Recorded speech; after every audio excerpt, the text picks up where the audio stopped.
বাংলাদেশের মানবতার নামে সবচেয়ে বড় যে দালালটা ছিল সেটা ছিল ব্যারিস্টার সুমন। কিভাবে যে আপনাদের মতো সাধারণ মানুষদেরকে ধোঁকা দিয়েছে সেটা আজকের এই ভিডিওতে তুলে ধরার চেষ্টা করব। বিদেশে এসেও যে খুব বেশি এইসব চিন্তায় যে শান্তি দেয় তা না, কিছু অশান্তি নিয়ে মনে হয় বাকি জীবন পর্যন্ত, একেবারে কবর পর্যন্ত এরকম অশান্তি নিয়ে যেতে হবে। আমার জীবনে অনেকগুলো ভুল সিদ্ধান্ত, ভুল কাজ আছে আমার জীবনে, আমি মানুষ হিসাবে অনেক ভুল করছি। শুরু করিতেছি মহান আল্লাহর নামে, যিনি পরম করুণাময় এবং অত্যন্ত দয়ালু। নিউ ইয়র্কে এসে পৌঁছেছি, এখন নিজের ভাগনার গাড়িতে করে আমাকে আমার বোনের বাসা থেকে নিয়ে যাচ্ছে আমার মা যে বাসায় থাকেন এই বাসায়। তো থাকতে থাকতে অনেকগুলো মেসেজ পেয়েছি বাংলাদেশ থেকে, যদিও এটা নিয়ে খুবই আমি চিন্তিত ছিলাম বা কথা বলা দরকার আমি ভাবতেছিলাম। বিভিন্ন কথাবার্তা হয়, এটা আসলে আমি আপনাদের কাছে মানে আল্লাহর রাস্তায় চাই যে এটা বন্ধ করতে হবে। এটা যদি বন্ধ না করেন মানে অনেক মানুষের অনেক নির্যাতন হয়, অনেক কষ্ট হয়। এইসব যন্ত্রণা আপনাদেরও, আমি প্রায় হয়তো এইভাবে যন্ত্রণা আপনাদেরকে দিতে হবে, আপনাদেরও নিতে হবে, আর আপনাদের যন্ত্রণাও আমি নিব। ভালো থাকবেন, সুস্থ থাকবেন।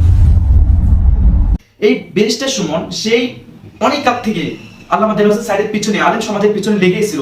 আল্লামা সাঈদের পাশের জন্য যা তা করেছিল, তখনকার ইতিহাস যদি জানেন, যদি গেড়ে দেখেন তাহলে বুঝতে পারবেন আপনারা যে ব্যারিস্টার সুমন কতটা খারাপ ছিল।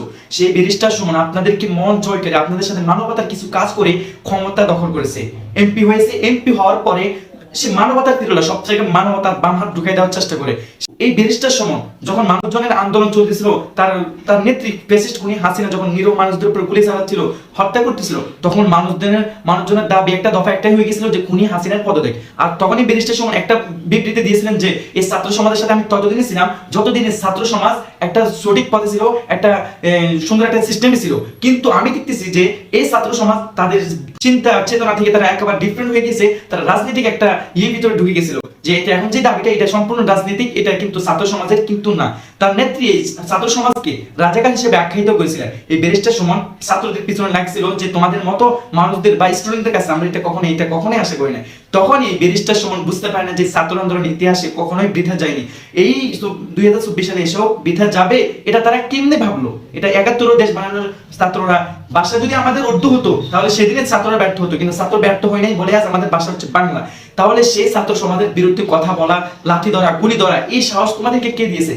অথচ তুমি প্রথমে ছাত্রদের সাথে তুমি কথা তাল মিলিয়েছিলে, যে তোমার ফিট বাঁচানোর চেষ্টা করেছিলে, কিন্তু যখন দেখতেছো তোমার নেত্রীর বিরুদ্ধে কথা বলতেছে, তুমি তোমার ক্ষমতা বাঁচানোর জন্য তুমি ছাত্র সমাজের পিছনে লেগে পড়েছো। কিন্তু তোমার নেত্রী তো আর তোমাদের জন্য বসে থাকে না, সে তো মামা বাড়ি দিল্লি গিয়ে পৌঁছে গেল। এখন তুমি কোথায়? তুমি চলে গেলো কোথায়? নিজের মাতৃভূমিতে তো থাকতে পারবে না, চলে গেলে এখন আমেরিকাতে। তো তোমাকে তো আমেরিকা তো এত সহজে গ্রহণ করবে না। যেখানে আসো তুমি সেখান থেকে অতি শীঘ্রই চলে আসতে হবে। সেখানকার বাংলাদেশের প্রবাসীরা যখন তোমাকে ধরলো, তখন তোমাকে তো অনেক হুমকি দুমকি বিভিন্ন সিস্টেমে ছিল।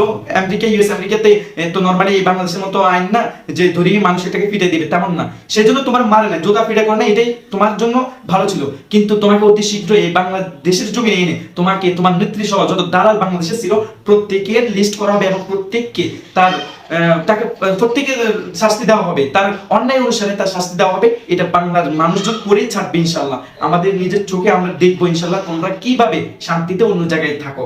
এই সব নিরহ মানুষদেরকে হত্যা করে, মানুষদেরকে হয়রানি করে, গুম খুন হত্যা আয়না করে নিয়ে যতজন মানুষজনকে তোমরা হয়রানি করেছো, হত্যা করেছো, প্রত্যেকটার পই করে হিসাব নেওয়া হবে তোমাদের থেকে। তোমাদের কোথাও ছাড় দেওয়া হবে না, তোমরা কোথাও শান্তি পাবে না, কোথাও তোমরা একটু সুস্থ স্বাভাবিকভাবে বসে এক কাপ চাও খাইতে পারবে না। সময় শুধু এখন তোমাদের পিছনে, আমাদের শুধু একটু সময় দিতে হবে।